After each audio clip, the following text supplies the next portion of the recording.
اسی طرح سے مکمل مال کو بھی صدقہ کرنے سے روک دیا کہ کوئی انسان مرنے لگے اس سے پہلے اپنا پورا مال صدقہ کر دے. تو فرمایا کہ پیچھے جو یہ تمہارے رہ جائیں گے وہ رسا، یہ محروم رہ جائیں گے، تو ان کو محروم کرنا یہ باعث اجر کام نہیں ہے. اور ساتھ میں یوں کہا کہ وہ لوگ جو یتیموں کا مال ظلم اور زبردستی سے کھا لیں. بار بار یتیموں اور عورتوں کا ذکر کیوں آ رہا ہے؟ کیونکہ اسلام سے پہلے ان دو صنفوں کو بہت زیادہ پامال کیا جاتا تھا، ان کے کوئی حقوق نہیں تھے، تو اللہ سبحانہ و تعالیٰ بار بار ان کو ذکر کر رہے ہیں. تو کہا کہ جو لوگ ناجائز طور پر یتیم کا مال کھاتے ہیں وہ اصل میں اپنے پیٹ کے اندر جہنم کی آگ کو بھر رہے ہیں. بظاہر تو یہ مال ہے لیکن یہ کیا ہے؟ جہنم کی آگ ہے. ایک حدیث پاک کا مفہوم ہے، حضور صلی اللہ علیہ وسلم کا ارشاد کہ میں تمہیں خاص طور پر دو ضعیفوں کے مال سے بچنے کی تنبیہ کرتا ہوں، تاکید کرتا ہوں کہ ان دو مالوں سے بچ کے رہنا. وہ کیا؟ ایک عورت اور دوسرا یتیم، یعنی ان دونوں کے مال کو ناجائز طور پر کھانے سے بچ کے رہنا. اور کل کے سبق میں آپ نے سن لیا تھا کہ کھانے کی جائز صورتیں کیا ہو سکتی ہیں. اسی طرح سے ایک دوسری روایت کا مفہوم ہے کہ حضور صلی اللہ علیہ وسلم نے فرمایا ایک قوم قیامت کے دن اس طرح سے اٹھائی جائے گی کہ ان کے منہ آگ سے بھڑک رہے ہوں گے. تو صحابہ کرام رضوان اللہ علیہم اجمعین نے عرض کیا یا رسول اللہ صلی اللہ علیہ وسلم یہ کون لوگ ہوں گے؟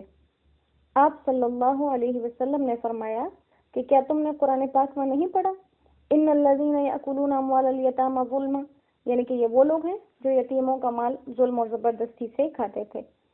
اسی طرح ایک اور حدیث کے اندر آتا ہے کہ یتیم کا مال ناحق کھانے والا قیامت کے روز اس حالت میں اٹھایا جائے گا کہ پیٹ کے اندر سے جو آگ ہے وہ اس کے منہ، ناک اور کان اور آنکھوں سے باہر آ رہی ہوگی.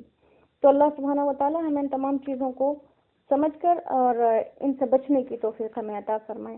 اور یہی حال جو کچھ لوگ NGOs چلاتے ہیں یتیموں کے لیے، یا جو مدارس میں یتیم بچے ہوتے ہیں، تو اگر ان کے لیے کوئی چندہ آتا ہے اور اس کو ان یتیموں پر خرچ کرنے کے بجائے انسان وہ جو اس مدرسے کو یا اس NGO کو یا اس یتیم خانے کو چلا رہا ہے اگر وہ اپنے اوپر استعمال کرتا ہے تو یہ بھی یتیم کا مال کھانے ہی کے ساتھ ہو جائے گا.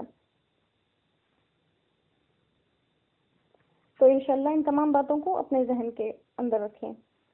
یوصیکم اللہ فی اولادکم للذکر مثل حظ الانثیین فإن كن نساء فوق اثنتين فلهن ثلثا ما ترك وإن كانت واحدة فلها النصف ولأبويه لكل واحد منهما السدس مما ترك إن كان له ولد فإن لم يكن له ولد وورثه أبواه فلأمه الثلث فإن كان له إخوة فلأمه السدس من بعد وصية يوصي بها أو دين آباؤكم وأبناؤكم لا تدرون أيهم أقرب لكم نفعا فريضة من الله إن الله كان عليما حكيما.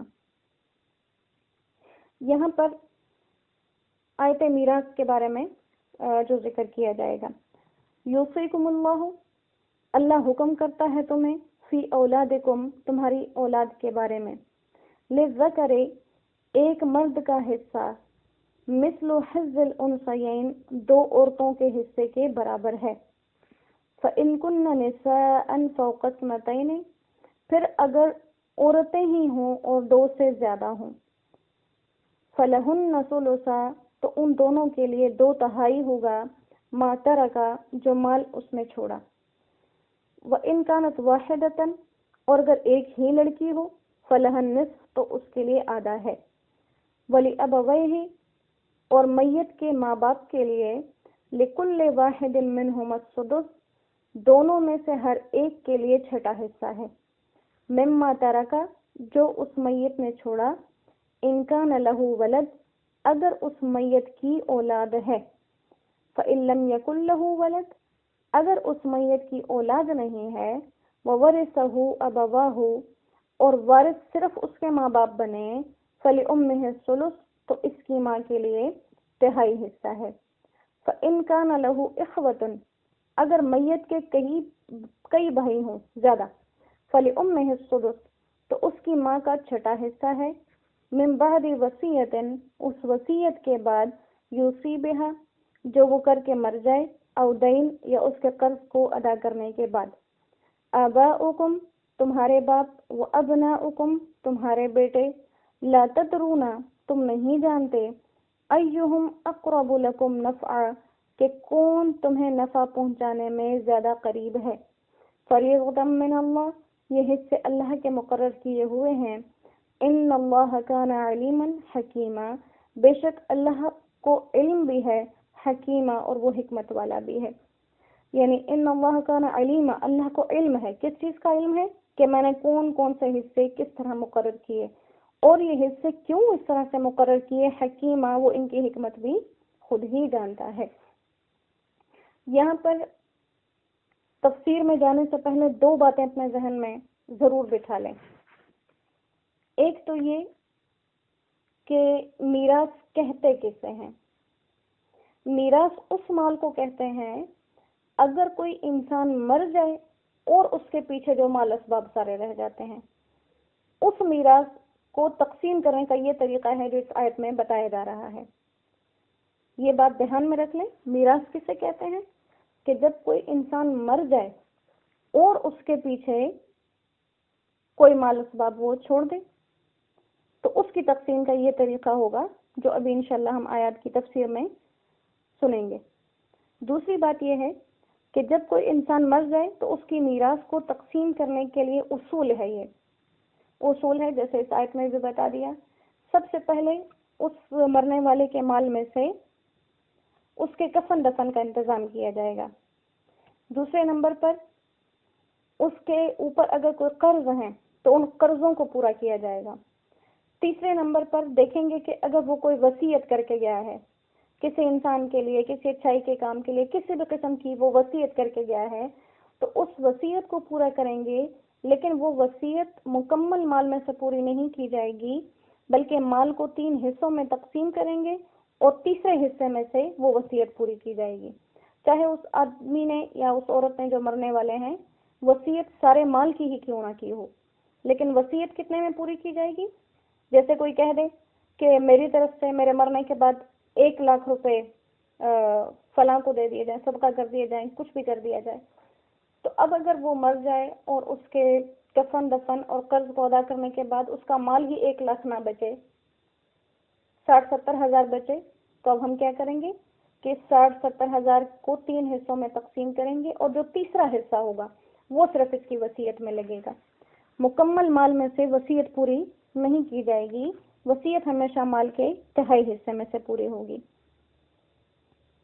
और ये तकसीम जो बता दी कि इस तरह से मिलेगी, तो ये मरने के बाद है। अगर कोई इंसान जिंदगी में अपने माल को अपनी औलाद पर तकसीम करना चाहे तो उसमें ये सूरतें नहीं चलेंगी। उसमें मर्द और औरतें बराबर के शरीक होंगे, बेटे और बेटियां बराबर के शरीक होंगे, बीवी को भी उतना ही हिस्सा वो देगा जितना कि औलाद को देता है। ये जिंदगी में अगर कोई इंसान अपना माल तकसीम कर रहा है तो उस तकसीम को हम मीरास नहीं कहेंगे, उसके ऊपर ये उसूल नहीं आएंगे। ये अमूमन देखा जाता है, बाज लोग कहते हैं कि हमने अपनी मीरास मरने से पहले तकसीम कर दी, और मरने से पहले भी वो लोग इसी कायदे कानून पर करते हैं। तो इस कायदे के मुताबिक तकसीम जो है ये मरने के बाद है। इसमें क्या बता दिया, हिस्सा कितना है। सबसे पहले औलाद का जिक्र किया कि औलाद को हिस्सा दिया जाएगा। कैसे?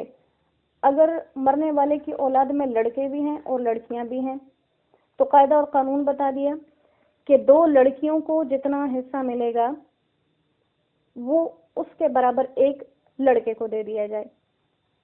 यानी अगर 2 लड़कियों को 5-5 हजार रुपए मिल रहे हों और साथ एक भाई हो तो उस भाई को 10 हजार रुपए मिल जाएंगे। 2 लड़कियों के बराबर 1 लड़के का हक दिया जाएगा।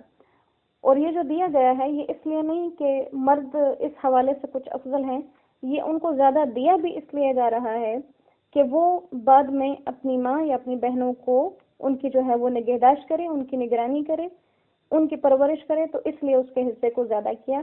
और खवातीन को चूंकि इस जिम्मेदारी से अलग किया गया है इसलिए उनका हिस्सा भी कुछ कम रखा। लेकिन महरूम इसलिए नहीं किया क्योंकि अक्सर माँ बाप की वफात के बाद बहन भाई आपस में उनका इस तरह से मेल जोल नहीं रहता, तो इसलिए ताकि और लड़कियां भी इससे महरूम ना रहें। और अल्लाह सुब्हानहू व तआला ने यहाँ पे कितनी मोहब्बत का इजहार किया है ख़वातीन के साथ, कि यहाँ पर यूं नहीं कहा कि एक लड़के को जितना मिलेगा उसका आधा लड़की को दिया जाए। कसौटी या मयार जो है वो मर्द के हिस्से को नहीं बनाया, औरत के हिस्से को बनाया। फरमाया कि 2 लड़कियों को जितना मिले उसके बराबर एक लड़के को दे दिया जाए।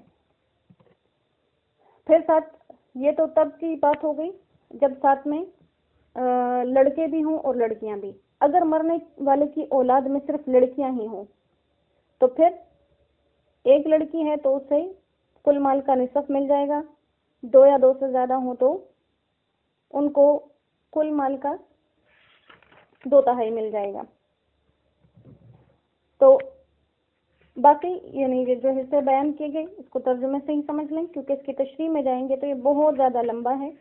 अगर कभी आप लोगों को लगे कि मीरास के ये अहकाम आपको मुकम्मल तफसील से सुनने हैं, आप सुनना चाहते हैं, तो मुझे आप लोग अपना ये मसला भेज दें। इंशाल्लाह इसके ऊपर अलग से एक लेक्चर जो है वो बनाकर आप लोगों को जिस जिसको चाहिए होगा सिर्फ उसे भेज दिया जाएगा, या अगर ज़्यादा लोगों ने कहा तो उसको हम सबकी तरफ भेज देंगे।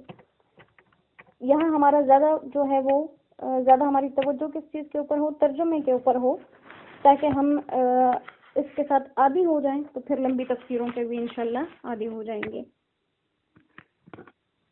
वलकुम निस्फु मा तरक अज़वाजुकुम इल्लम यकुल लहुन्ना वलद फ़इन कान लहुन्ना वलदुन फलकुमुर रुबउ मिम्मा तरकना मिन बादि वसियतिन यूसीना बिहा औ दैन वलहुन्ना रुबउ मिम्मा तरकतुम इल्लम यकुल लकुम वलद फ़इन कान लकुम वलदुन फलहुन्ना सुमुनु मिम्मा तरकतुम मिन बादि वसियतिन तूसूना बिहा औ दैन वइन कान रजुलुन यूरसु कलालतन अव इम्रअतुन वलहु अखुन औ उख्तुन फलिकुल्लि वाहिदिन मिनहुम अस्सुदुस फ़इन कानू अक्सर मिन ज़ालिका फ़हुम शुरकाउ फ़िस्सुलुसि मिन बअदि वसियतिन यूसा बिहा औ दैन गैर मुज़ार्रिन वसियतम मिनल्लाहि वल्लाहु अलीमुन हलीम। वलकुम निस्फु, और तुम्हारे लिए आधा माल है मर्दों के लिए, मा तरक अज़वाजुकुम, जो तुम्हारी बीवियां छोड़कर मरें, इल्लम यकुल लहुन्ना वलद, इस सूरत में कि बीवी की औलाद ना हो। फ़इन कान लहुन्ना वलदुन, अगर बीवी की औलाद है, फलकुमुर रुबउ, तो तुम्हें चौथाई माल मिलेगा, माल का चौथा हिस्सा मिलेगा। मिम्मा तरकना, जो वो औरतें छोड़कर मर जाएं, मिन बादि वसीयतिन, वसीयत को पूरे करने के बाद, यूसीना बिहा, जो वसीयत उस औरत ने की है, औ दैन, या कर्ज को अदा करने के बाद, वलहुन्ना रुबउ, और औरतों के लिए चौथाई माल है, मिम्मा तरकतुम, जो तुम छोड़कर गए, इल्लम यकुल लकुम वलद, अगर तुम्हारी औलाद ना हो। फ़इन कान लकुम वलदुन, अगर तुम्हारी औलाद है, फलहुन्ना सुमुनु, तो उनके लिए 8वां हिस्सा है, मिम्मा तरकतुम, जो माल तुमने छोड़ा, मिन बादि वसीयतिन, वसीयत पूरी करने के बाद, तूसूना बिहा, जो तुमने की है, औ दैनिन, या तुम्हारे कर्ज को मुकम्मल उतारने के बाद। व इन कान रजुलुन, और अगर वो मर्द ऐसा है, यूरसु कलालतन, जिसकी मीरास इस सूरत में बन रही हो, कलालतन, कि उसका बाप या बेटा नहीं है, अव इम्रअतुन, या कोई औरत ऐसी हो, वलहु अखुन, और इस मरने वाले का एक भाई है, और उख्तुन, या एक बहन है, फलिकुल्लि वाहिदिन, तो इन दोनों में से हर एक के लिए अस्सुदुसु, छठा हिस्सा है। फ़इन कानू अक्सर मिन ज़ालिका, अगर वो बहन भाई एक से ज्यादा हों, फ़हुम शुरकाउ फ़िस्सुलुसि, तो वो 1/3 माल में सब शरीक होंगे। मिन बादि वसीयतिन, उस वसीयत को करने के बाद, यूसा बिहा, जो वो मरने वाला करके जाए, औ दैनिन, या उसके कर्ज को पूरा करने के बाद, غیر مضار، جبکہ کسی اور کا نقصان نہ کیا جائے، وصیۃ من اللہ، یہ حکم اللہ کی طرف سے ہے، واللہ علیم، اور اللہ سب کچھ جاننے والا ہے، حلیم، اور بہت زیادہ بردبار ہے، بہت زیادہ بردبار ہے۔